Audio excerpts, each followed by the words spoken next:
नमस्कार आप सभी को। आज का डिस्कशन अपन आरपीएससी 2025 में जो school lecturer biology exam possible है उसको लेकर के सिलेबस को आप लोग कैसे तैयार कर पाएंगे, क्योंकि सिलेबस के अंदर अलग अलग लेवल्स के अंदर ये हमें प्रोवाइडेड है।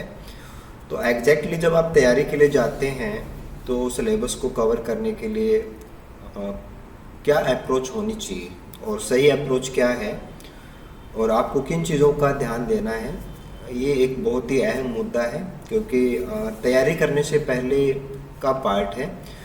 तो आप चाहे सेल्फ स्टडी कर रहे हो या किसी कोचिंग से आप जुड़े हुए हैं, तो आपको ज़रूरी हो जाता है कि आप सिलेबस को कवर कैसे कर रहे हैं, आपने उसकी कोई प्लानिंग की है या नहीं की है। ये बहुत बड़ा इश्यू होता है, क्योंकि अल्टीमेटली सिलेक्शन के लिए हम लोग प्रयास कर रहे हैं।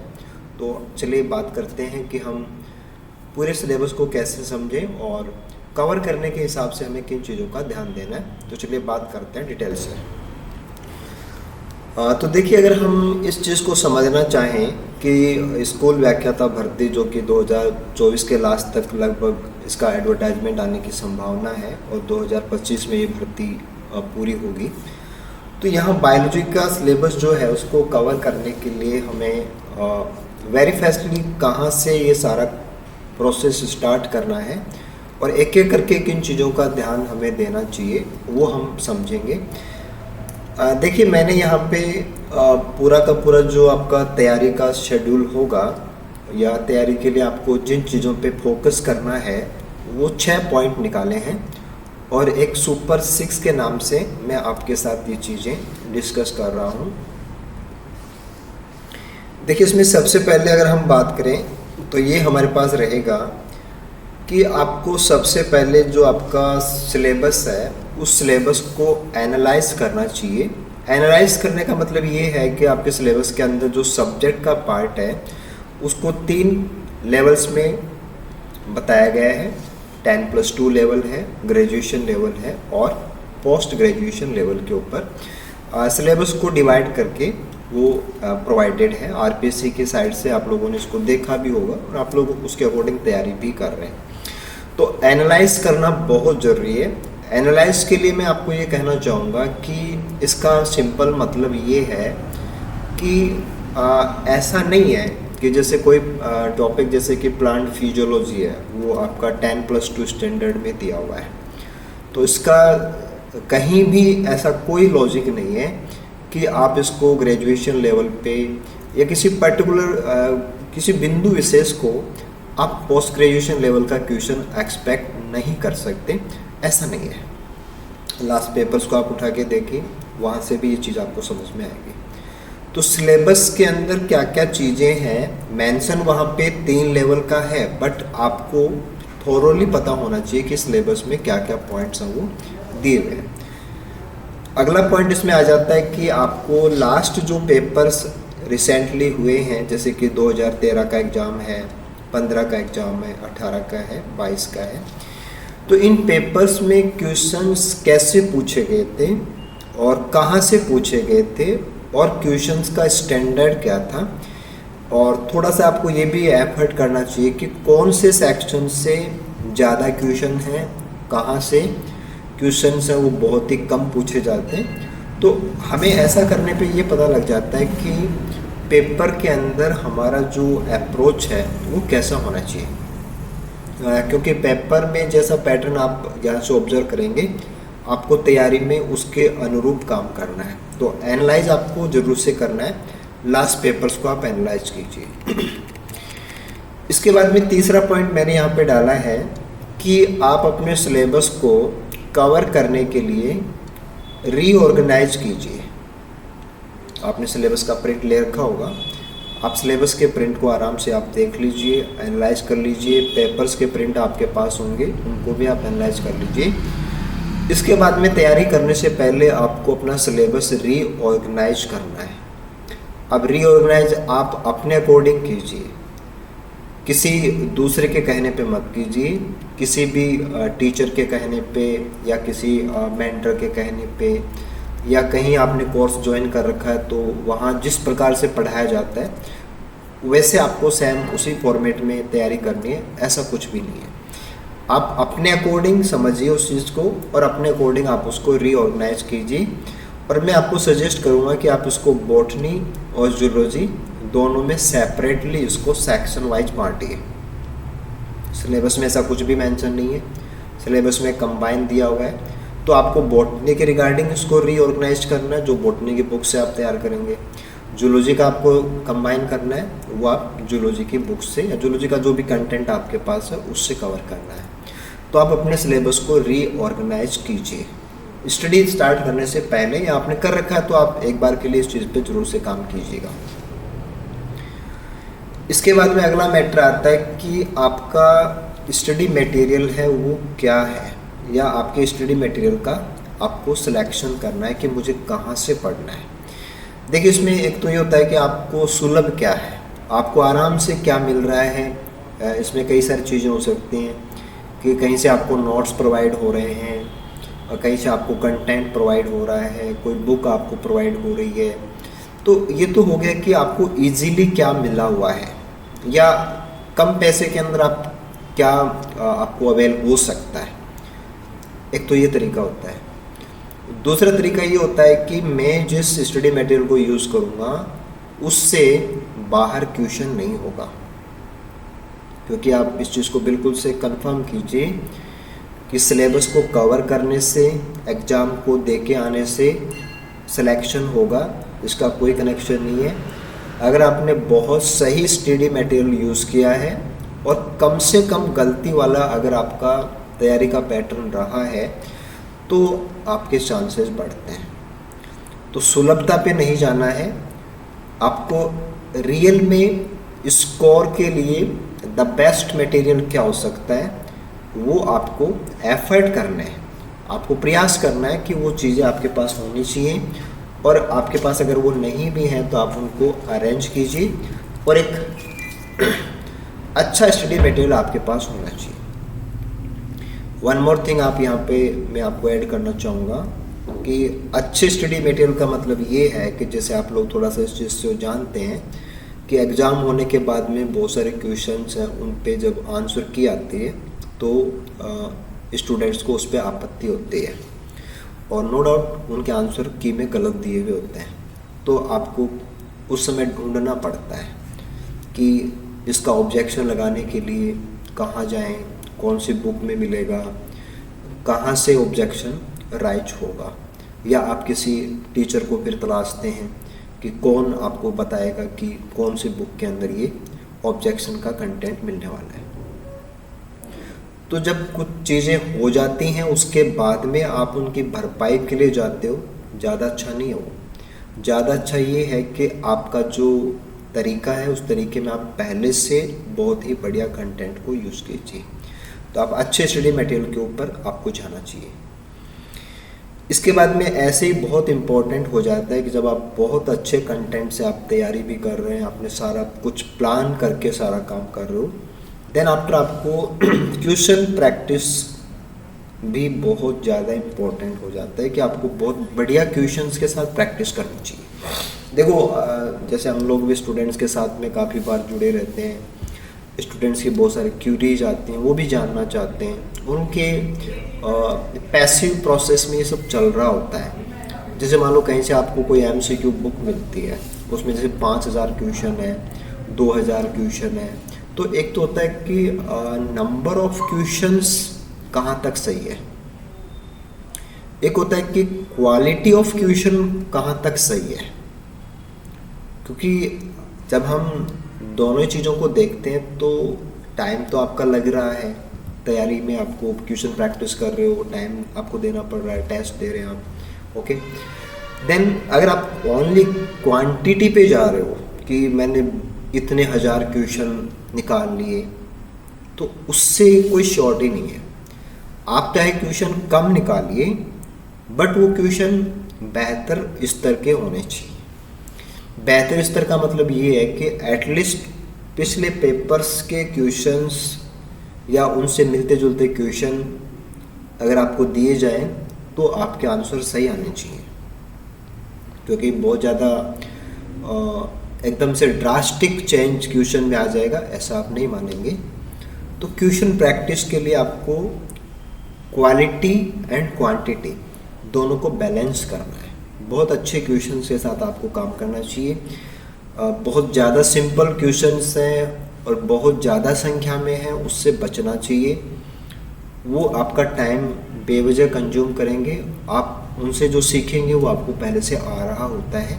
तो ये आपका एक जजमेंट का इश्यू हो जाता है कि आपको ये थोड़ा सा स्मार्टली इस पर सोचने की ज़रूरत है कि टाइम आप कहाँ दे रहे हो और बदले में आपको उससे क्या प्रॉफिट हो रहा है। इसके बाद में लास्ट जो फेज आती है आपकी तैयारी की, वो आती है कि जब आप बहुत अच्छे से कर चुके होते हैं, तो आपके 100% क्वेश्चंस कभी भी सही नहीं होते। और मोस्टली स्टूडेंट्स के साथ ये होता है कि कुछ जगह पे डाउट्स रह जाते हैं, कुछ ऑप्शंस हैं वो क्लियर नहीं होते, कुछ क्वेश्चंस के आंसर से सेटिस्फैक्शन ऐसे नहीं होता है कि आप कुछ और मानते हैं और आंसर की कुछ और बता रही होती है। तो डाउट्स का डिस्कशन बहुत ज़्यादा ज़रूरी है। डाउट्स को आप कभी भी लेफ्ट मत कीजिए। डाउट्स को आप जहाँ तक हो उसके टॉपिक पूरा होने के जस्ट बाद में डाउट्स को कंप्लीट करने की कोशिश कीजिए। और डाउट्स को कंप्लीट करने में जो आपके मेंटर्स हैं, जो पीर्स हैं, उनकी बहुत बड़ी भूमिका है। देखिए यहाँ पे मैं ये चीज़ ऐड करना चाहूँगा कि एक ऐसा सिस्टम आपके पास होना चाहिए जहाँ ये नहीं कि आपके डाउट को सप्रेस कर दिया जाए। सप्रेस जैसा नहीं होना चाहिए, क्योंकि वो चीज़ फिर आपकी बाकी और कॉन्सेप्ट को भी ख़राब कर देता है। तो आपको बहुत अच्छे पीर्स के साथ कंसल्टेशन में लगातार चलना है और एरर फ्री जो डाउट क्लियरेंस होता है कि कुछ बचना नहीं चाहिए कि जब आप कोई क्वेश्चन लेके बैठते हैं, आपका माइंड 2 दिन से पजल चल रहा है उस क्वेश्चन को लेके, तो फिर जब आप डिस्कस करें तो वो चीज़ें सॉर्ट आउट होनी चाहिए। तो बेहतरीन से बेहतरीन जो डिस्कशन लेवल है वो आपको इंश्योर करना है।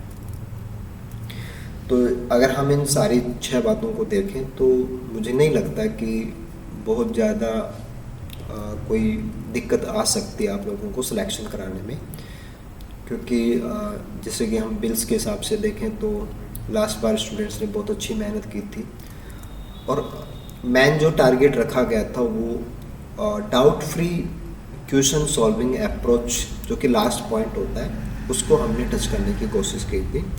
तो हम आपको ये सजेस्ट करेंगे कि आप 6 के 6 स्टेप्स के ऊपर आपसे जितना बेस्ट हो सकता है उसके लिए आप काम कीजिए।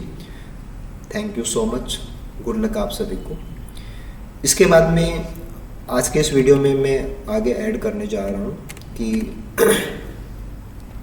पर्टिकुलर जो बॉटनी का सेक्शन है उसको लेकर के आपको कैसे इसको ऑर्गेनाइज करना है। अगले वीडियो के अंदर जूलॉजी का जो पूरा ऑर्गेनाइजेशन है उसको मैं आपके साथ डिस्कस करूँगा।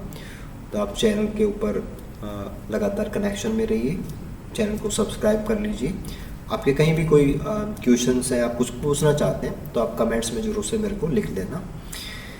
देखो यहाँ पे मैंने वही चीज़ अप्लाई की है कि जैसे प्लांट फिजियोलॉजी एक सेक्शन रखा है। अब होने को यहाँ पे कुछ चीज़ें जैसे प्लांट वाटर रिलेशनशिप है, ये टॉपिक्स इसमें बताए हुए हैं, बट अगर आप पेपर उठा के देखेंगे तो आपको प्लांट हार्मोन्स के क्वेश्चंस हैं वो उसके अंदर मिल जाएंगे। तो यहाँ पे प्लांट हार्मोन का, प्लांट ग्रोथ रेगुलेटर का कोई मेंशन नहीं है, बट क्वेश्चंस पेपर में है। तो लिमिट नहीं करना आपको, और आपको एक अच्छी बुक से ही पढ़ना। 12th लेवल का स्टैंडर्ड बताया हुआ है, बट आपको जो BSc लेवल की बुक आती है plant physiology by Jain sir, मैं रिकमेंड करता हूँ कि आपको वो पढ़नी चाहिए। ऐसे हम बात करें कि इकोनॉमिक बॉटनी का सेक्शन है, उसमें प्लांट यूटिलाइजेशन में आपके सीरियल्स हैं, फाइबर यील्डिंग, ये सब कुछ उसके अंदर है। तो इसके लिए भी आप BSc स्टैंडर्ड की बुक्स पे जा सकते हैं। अगर आपके पास बुक अवेलेबल है तो आप इकोनॉमिक बॉटनी इन ट्रॉपिक्स, जो SL कोचर सर का बुक आता है, बहुत अच्छा स्टैंडर्ड है, बहुत सिंपल लैंग्वेज है।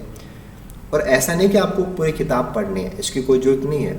आपके सिलेबस से जो चीज़ें टच होती है बस वो थोड़ा सा आप उसमें से देख लीजिए। ऐसा करने से क्या है कि आपकी कम से कम जो डाउट्स हैं, एरर्स हैं, वो कम हो जाएंगी और आपको खुद पता रहेगा कि अगर कोई गलत की में आया हुआ है तो आपको ऑब्जेक्शन कहाँ से लगाना है। देन नेक्स्ट वन ऐसे ही मैंने डाला है कि इकोलॉजी और एनवायरमेंटल बायोलॉजी को आप एक साथ कर लीजिए। इकोलॉजी का सेक्शन है वो आप पीडी शर्मा से तैयार कर लीजिए, काफ़ी अच्छा बुक है और सारा कंटेंट आपको मिल जाएगा। पीडी शर्मा में डिटेल थोड़ा सा ज़्यादा है तो आप पढ़ते समय थोड़ा ध्यान दें, जितना आपको कंपल्सरी लग रहा है उतना आप उसमें से निकाल सकते हैं। एनवायरमेंटल बायोलॉजी का बहुत सारा सेक्शन है वो सेम बुक में आपको मिल जाएगा। कुछ लेटेस्ट चीज़ें हैं, एयर पोल्यूशन, वाटर पोल्यूशन, इनको लेकर के कुछ डाटा है वो आप नेट से भी सर्च कीजिए, या कुछ यूपीएससी के जो एग्जामिनेशन के जो प्लेटफॉर्म्स हैं वहाँ से भी इन चीज़ों को आप तैयार कर सकते हैं। तो थोड़ा आपको प्रैक्टिस इसके लिए करना पड़ेगा। देन आफ्टर जो आपका बायोजियोग्राफी है, वाइल्ड लाइफ है, उस सेक्शन को भी आप इसी प्रकार से तैयार किएंगे, जैसे एंडेमिज्म है, हॉटस्पॉट्स है, डिस्ट्रीब्यूशन है, राजस्थान के रेफरेंस के अंदर है। तो एक तो आपका जो ministry of environment and forest का जो वेबसाइट है आप उसको सर्च कीजिए और वहाँ से जो बिल्कुल से अपडेट, क्योंकि वाइल्ड लाइफ सेंचुरीज हैं, कंजर्वेशन रिजर्व्स हैं, नेशनल पार्क्स हैं, तो लेटेस्ट जो इन्फॉर्मेशन है वो बुक्स में भी नहीं है। आप इस चीज़ को नोट करना कि लेटेस्ट इन्फॉर्मेशन जो है वो भारत सरकार का जो पर्यावरण और वन मंत्रालय है उनकी वेबसाइट के ऊपर आपको मिल जाएगा, वहाँ से आपको इस चीज़ काम में लेनी है। या आप चाहें तो जो यूपीएससी के प्लेटफॉर्म्स हैं वहाँ पे भी बहुत अपडेट कंटेंट होता है, आप उसको यूज़ कीजिए। देन आफ्टर नेक्स्ट सेक्शन में आप बायोटेक को रख सकते हैं। बायोटेक्नोलॉजी का सारा सेक्शन है वो आपको जो बीएससी स्टैंडर्ड की बुक्स हैं उनमें मिल जाएगा। आप इंग्लिश मीडियम के स्टूडेंट हैं तो पीके गुप्ता सर की जो बुक है आप उसको काम में ले सकते हैं। देखो मैं यहाँ पे बार बार आपको बुक्स के बारे में बोल रहा हूँ। बुक्स का मतलब ये है कि आपको बुक्स में से काम का क्या है वो निकालना है। कंप्लीट बुक तैयार करनी है ऐसा मैं आपको नहीं कह रहा। अगर आप वही कंटेंट किसी दूसरी जगह से ले रहे हैं तो उसमें गलती आएंगी, अगर आप अच्छी बुक से निकाल रहे हैं तो उसमें गलती नहीं आएगी। ये मेरा कहने का मकसद है। ऐसे नेक्स्ट सेक्शन है वो टेक्निक्स का है। टेक्निक्स के अंदर मैंने माइक्रोस्कोपी को भी साथ में ही डाल दिया है, तो इनके लिए भी आप जो बायोटेक्निक्स हैं उनकी बुक्स को आप जा सकते हैं। और यहाँ हमारे चैनल के ऊपर भी कुछ वीडियोस पहले से डाले हुए हैं, नो डाउट टॉप लेवल का कंटेंट है, उनके अंदर आपको मिल जाएगा। द बेस्ट से बेस्ट क्वेश्चन, चाहे आप आरपीसी स्कूल लेक्चर के लिए जा रहे हों, केवीएस के लिए जा रहे हों, या इवन आप असिस्टेंट प्रोफेसर के लिए जा रहे हैं, वो कंटेंट टू मच है। आपको वहाँ पे बहुत इजी तरीके से सारा कंटेंट मिल जाएगा, तो आप वहाँ से भी इस चीज़ को कवर कर सकते हैं। ऐसे यहाँ पे जेनेटिक्स का एक सेक्शन आप रख सकते हैं। जेनेटिक्स को आप बीएससी की बुक से आराम से तैयार कर लीजिए, कोई दिक्कत नहीं है। सेल बायोलॉजी को आप बीएससी की बुक से तैयार कर सकते हैं। सेल साइकिल जो है, सेल साइकिल को भी मैंने सेल बायोलॉजी में ही ऐड कर दिया है, तो सारा कंटेंट आपको यहाँ पे मिल जाएगा। और आप चाहें तो थोड़ा बहुत जो है वो कुछ प्रोटीन्स के नाम हैं, चेक पॉइंट्स का नाम है, वो थोड़े से आप नेट वगैरह से भी जा सकते हैं, या लाइफ साइंस नेट के लिए जो आपका प्रिपरेशन होता है, क्योंकि आप लोगों में से बहुत सारों ने नेट के लिए भी प्रिपेयर किया होगा, तो ये चीज़ें आप वहाँ से उठा सकते हैं। सिमिलरली बायोकेमिस्ट्री है। अब बायोकेमिस्ट्री को आप बीएससी बुक से तैयार कर लीजिए, कोई दिक्कत नहीं है। बीएससी बुक्स के अंदर पुरानी फीजों के साथ में पुरानी बुक्स में बायोकेमिस्ट्री आता है। नए सिलेबस के अंदर तो सेमेस्टर सिस्टम में काफ़ी कुछ चेंजेस हो गए हैं, बट बायोकेमिस्ट्री आपको वहाँ पे मिल जाएगा। बहुत ज़्यादा डीप में जाने की जरूरत नहीं है, बहुत सुपरफिशियल क्वेश्चन होते हैं, आप थोड़ा सा आप वहाँ से तैयार कर लीजिए। ऐसे आप बायोस्टैटिक्स है, उसको आप बायोस्टैटिक्स की जो बुक्स हैं सिंपल, वहाँ से छोटे छोटे टॉपिक्स हैं, इनसे लास्ट जो क्वेश्चन हैं वो फिक्स क्वेश्चन हैं, आएंगे बिल्कुल से हर पेपर में आते हैं, असिस्टेंट प्रोफेसर में भी आते हैं, स्कूल लेक्चर में भी आते हैं। थोड़ा सा कंटेंट है, आप उसको ईजिली तैयार कर लेंगे। ऐसे मैंने एक सेक्शन रखा है टैक्सोनॉमी का। इस सिंपल टैक्सोनॉमी के अंदर लाइफ के बारे में बायोडाइवर्सिटी है, क्लासिफिकेशन टूल्स हैं, और 5 किंगडम सिस्टम है, और देखा जाए तो प्लांट्स के क्लासिफिकेशन का सेक्शन आ जाता है, और प्लांट्स की जो 4 फैमिलीज़ यहाँ पे आपके सिलेबस में मेंशन है वो सारा मैंने इसमें डाला है।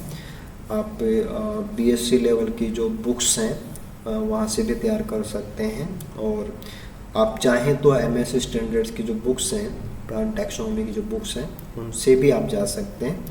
और यहाँ भी कुछ पैट से क्वेश्चन हैं, जैसे फैमिली से तो कुछ फिक्स से क्वेश्चन है वही आते हैं, टूल्स में भी कुछ फिक्स क्वेश्चन है वही आते हैं, 5 किंगडम सिस्टम के कुछ फिक्स क्वेश्चन है वही आते हैं।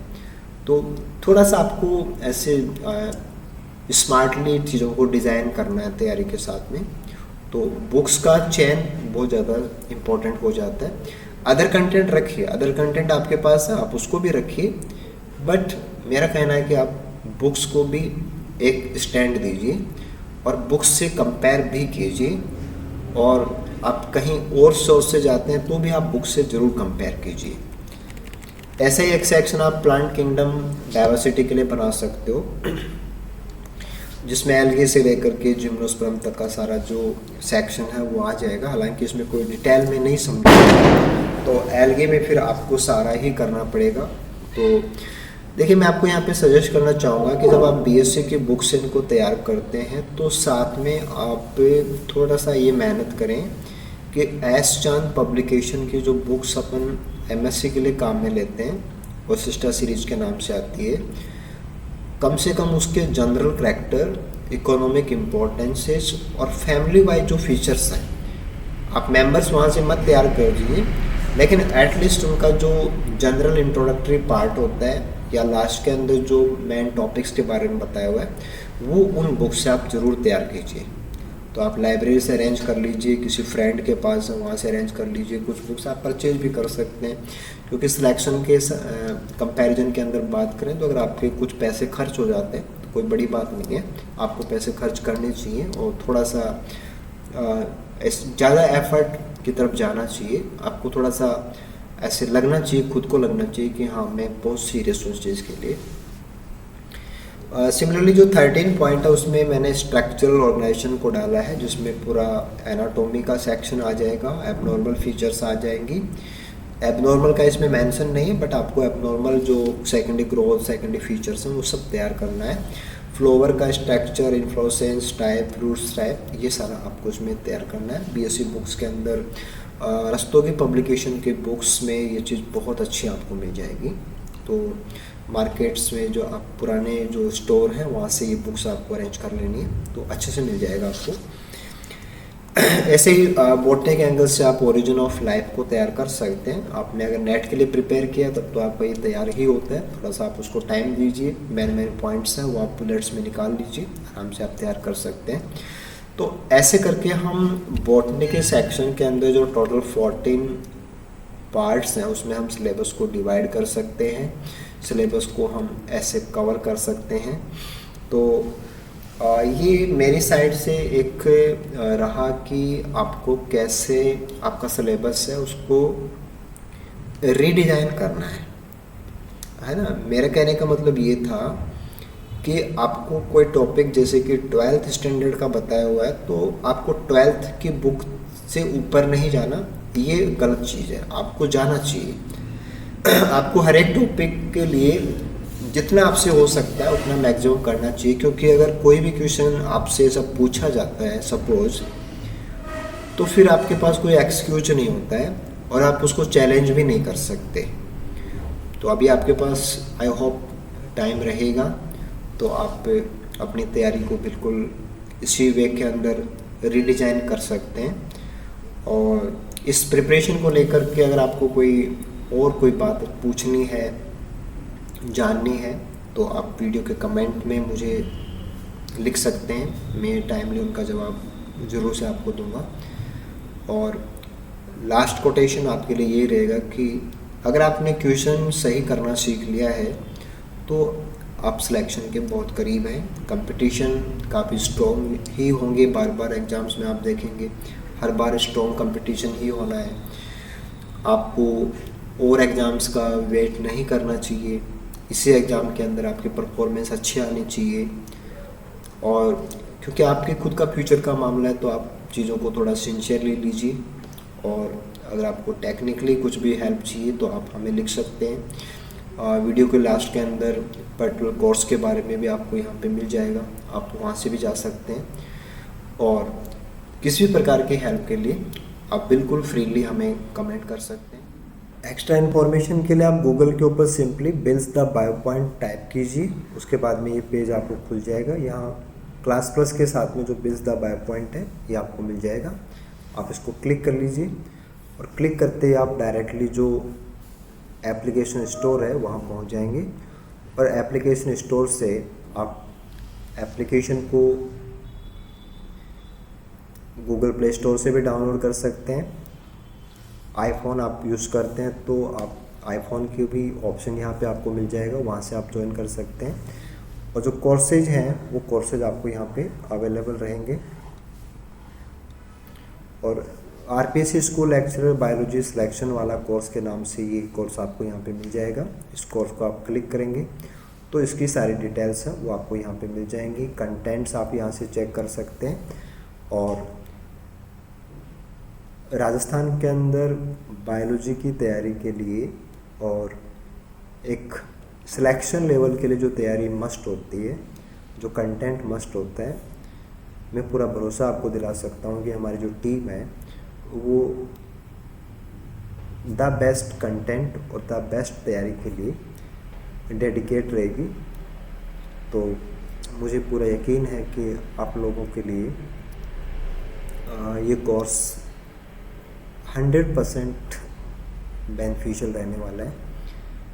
तो आपका जो सिलेक्शन है, आप सिलेक्शन को माइंड के बीच में रखिए, बाकी चीज़ों को बीच में मत रखिए।